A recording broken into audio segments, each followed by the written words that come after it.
Et salut les amis, à l'heure où je dis ces mots, je suis enfin en vacances, donc je vais pouvoir vous tourner un peu plus de vidéos.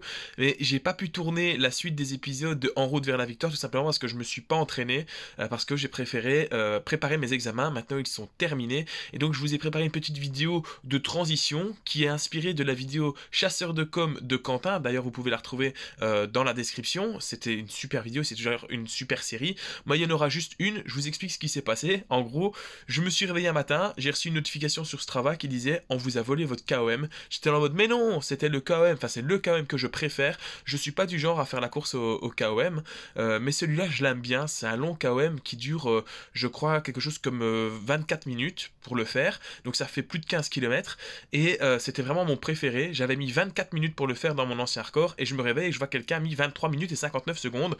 Donc j'avais un entraînement qui était pas du tout prévu et j'ai pris mon vélo parce qu'il faisait beau alors que j'étais en pleine session d'examen et j'ai été rechercher ce KOM. Est-ce que j'ai réussi ou pas?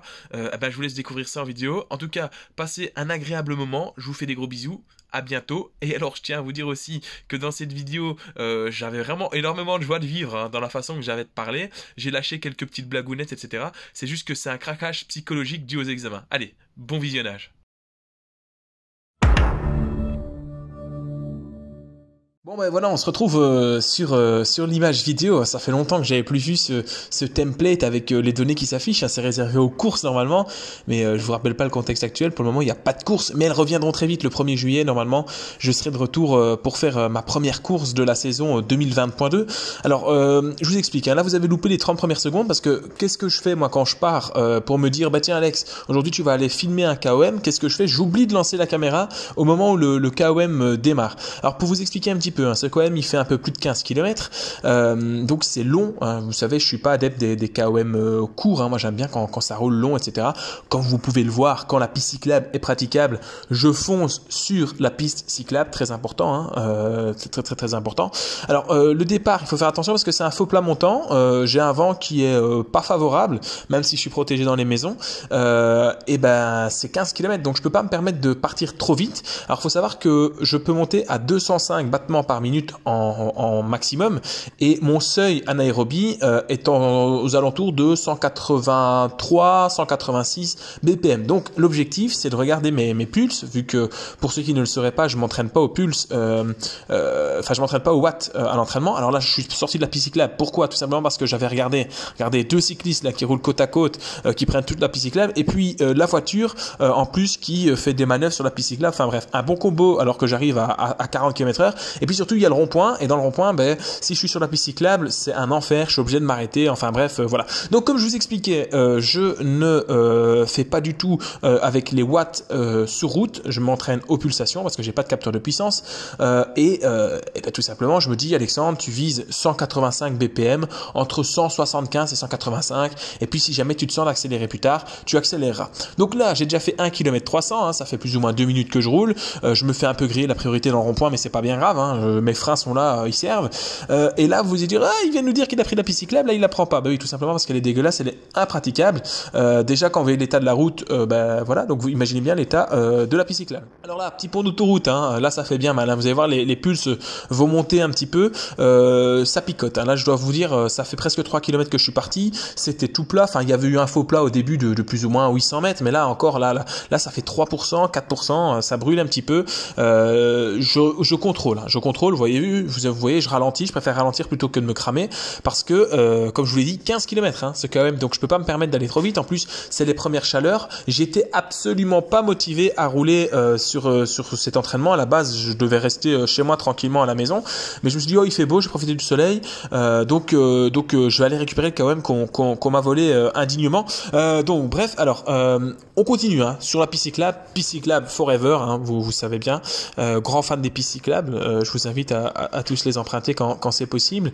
En tout cas, là je régule un petit peu ma vitesse parce que effectivement, comme vous pouvez le voir sur ce magnifique graphique qui montre le profil topographique de cette étape, ça fait que monter et descendre, c'est très rare les moments de plat, donc quand ça monte je ralentis un petit peu l'allure pour pas me cramer, et quand ça va être plat ou quand ça va descendre, je vais mettre de la bracasse pour accélérer. Par exemple ici on est clairement dans un endroit où c'est plat, où je vais pouvoir emmener de la bracasse. Regardez-moi ça, 48 km/h. Devant, j'ai Michel. Michel, c'est l'inconnu. Il est devant moi. Et je vais le doubler bientôt. Ça arrive très très vite. Il va se demander ce qui se passe. Regardez-moi ça, je le double à 53 km/h. Là, Michel, il se demande ce qui se passe. Il a chopé un rhume, là, clairement. Je crois qu'il est encore là-bas, en train de tournoyer. Il s'est demandé ce qui se passait. Donc voilà, je lui dis bonjour. Quand même, on l'entend pas sur la vidéo, évidemment, mais je lui dis bonjour. À mon avis, il s'est dit purée, l'enfoiré. Il me double à 50 km/h en me disant bonjour. Eh ben oui, il faut rester poli. En tout cas, je continuais à pédaler. Ah oui, alors j'ai oublié de vous donner un détail. C'est que j'avais activé tous les sons de KOM qui passaient, dans lesquels je passais. Donc évidemment, moi, mon objectif, c'est d'aller chercher celui de 15 km. Mais c'est-à-dire qu'à chaque fois que je passe un KOM qui fait par exemple 600 mètres ou 1 km ou 2 km, j'ai dans mon écouteur, ça me dit, nouveau KOM, il me donne le nom et puis il me donne la distance, etc. Donc j'essayais en plus d'aller chercher le KOM principal, d'aller chercher les petits KOM intermédiaires. Vous imaginez bien que c'était un petit peu compliqué, étant donné que quand tu roules déjà à la limite de ton seuil anaérobie en permanence, vas-y pour réaccélérer encore dans une bosse par la suite. En tout cas, voilà, j'essayais de me mettre autour de 45-50 km/h dans les parties plates. J'essayais d'aller chercher 53, 54, 55 km/h dans les parties descendantes, et dans la montée, comme vous le savez, je suis un petit peu lourd, donc j'essayais de limiter la casse. Là, on dirait pas comme ça, mais les voitures, elles me sont d'une grande aide, parce que même si elles passent très vite et qu'elles me doublent, je peux profiter quand même un petit peu de leur aspiration pendant quelques temps. Alors, je vous avoue là, 184 BPM, c'est les pulsations que je peux tenir sur des courses de 3h30, 4h, plus ou moins. C'est plus ou moins la moyenne que j'ai sur mes courses. Mais là, j'ai dû le tenir pendant un peu plus de 20 minutes dans cet objectif, aller récupérer le KOM volé. Et donc ça va. Mais en réalité, avec le manque d'entraînement, etc., je crois pas que j'aurais pu tenir ça plus longtemps. Donc, heureusement, depuis, vous l'avez vu sur les vidéos précédentes, je me réentraîne pour les courses qui vont arriver à grands pas maintenant, post-confinement. Mais donc là, c'était au tout début, j'avais pas vraiment repris les entraînements, j'avais été pour le fun, donc j'étais pas en grande forme, pour être honnête avec vous, même si j'étais assez surpris par ma condition physique. Alors là, on est dans l'exemple que je vous citais juste avant. À ce moment-là, j'ai mon écouteur qui me dit nouveau KOM 1 km 500, il me donne le nom, je crois que c'est Lutre tout rond-point, un truc comme ça. Je me dis, allez Alex, tu vas le chercher. Et à mi-chemin, c'était la première fois que j'utilisais cette fonctionnalité de Strava. Bon, évidemment, comme vous le savez, depuis qu'ils ont mis payant, bon, je termine mon abonnement et puis après, j'arrêterai de le prendre. Mais jusqu'à la moitié, quand vous arrivez à la moitié du segment, il vous dit, vous êtes à la moitié du segment, temps d'avance. Donc il me dit temps d'avance 1 seconde. J'étais déjà à bloc, je me suis dit, soit j'accélère, mais je suis pas sûr de pouvoir continuer plus tard, soit là, je ralentis totalement. Et tant pis pour ce GPM là, je jouerai le suivant. Autant vous dire que en plus, quand je vous remets le graphique, mais si tu regardes bien le graphique, ça finit en bosse. Alors c'est pas une petite bosse toute gentille, non, c'est une bosse qui est, bon, somme toute, pas non plus grandiose, ça doit être quelque chose comme 800 mètres à 4% de moyenne, mais quand tu viens de te taper 15 km à bloc, je t'assure qu'elle te fait mal aux pattes. Alors là, on arrive dans un des derniers ronds-points. Quand j'arrive à ce moment-là, il reste un petit faux plat montant, une descente et la dernière côte. Donc, il reste vraiment 5 km, mais c'est open bar. Là c'est vraiment, on roule à fond. Voilà, là, je suis dans la descente. Particularité de cette descente, c'est qu'elle est extrêmement roulante, mais tu peux la prendre n'importe quand. Que le vent vienne de l'est, du sud, du nord, de l'ouest, de où tu veux. Tu as toujours le vent dans la gueule dans cette descente. Je ne l'explique pas. À mon avis, c'est la disposition des maisons qui fait que en plus, quand tu arrive à toute vitesse comme ça, tu as l'impression d'avoir du vent. Parce que là, quand même, ça descend et je suis à 50 km/h. Alors 50 km/h, c'est quand même la vitesse d'une mobilette, je suis bien conscient de ça. Mais donc voilà. Alors, vu qu'on est en Belgique, évidemment, il faut qu'il y ait des pavés, parce que autrement, je vous le dis tout de suite, un segment Strava sans pavé en Belgique, ça ne va pas. Donc voilà. Donc écoutez, premier petit passage pavé. Ils sont gentils. Celui-là, c'est ce qu'on appelle plus communément des clinkers. C'est des petits pavés. Par contre, après deuxième passage pavé, alors là, on va quitter les clinkers.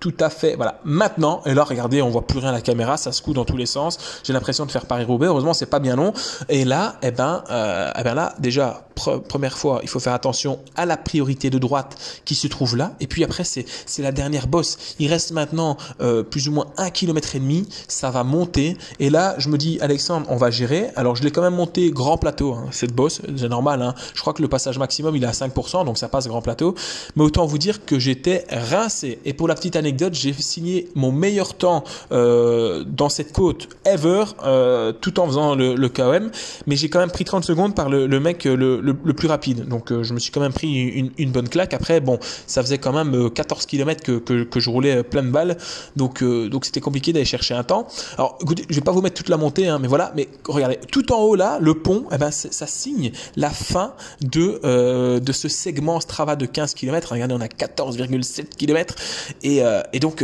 voilà, là j'étais vraiment heureux. Vous allez voir que à un moment, quand je vais passer le pont, ça va faire, vous avez terminé le segment dans mon oreille, on va voir que je vais instantanément me calmer au niveau vitesse. Je vais me dire, bon allez, maintenant on rentre tranquille, et c'est ce que j'ai fait bien évidemment. Je suis rentré tranquillement. Est-ce que j'ai battu ce record sur le segment? Est-ce que j'ai récupéré le segment qu'on m'avait volé? Eh ben on se retrouve en face caméra pour en discuter.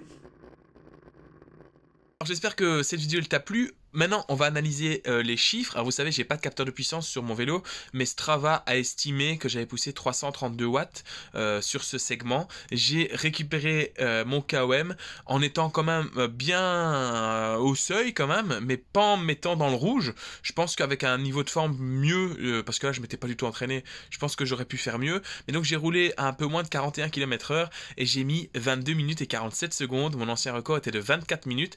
Et Pantoni, pas Pantani, hein, Pantoni, c'est lui qui avait pris mon KOM et il l'avait fait en 23 minutes et 59 secondes. Donc là, j'ai remis l'église au milieu du village, j'ai récupéré mon KOM favori et voilà, j'espère ne pas devoir refaire ce long segment dans quelques semaines parce que quelqu'un a été me le chercher, mais bon, après c'est le but du jeu, mais celui-là j'y tiens. J'espère que cette vidéo t'a plu. Bah écoute, moi je te souhaite des bonnes vacances, j'espère que ça arrive bientôt pour toi. Si tu es encore en examen, bah, beaucoup de courage à toi et voilà, des gros bisous, abonne-toi, lâche un like, mets un commentaire pour me dire quel est ton KOM préféré et quel est ton record sur ce KOM, et je te fais des gros bisous. Salut, salut!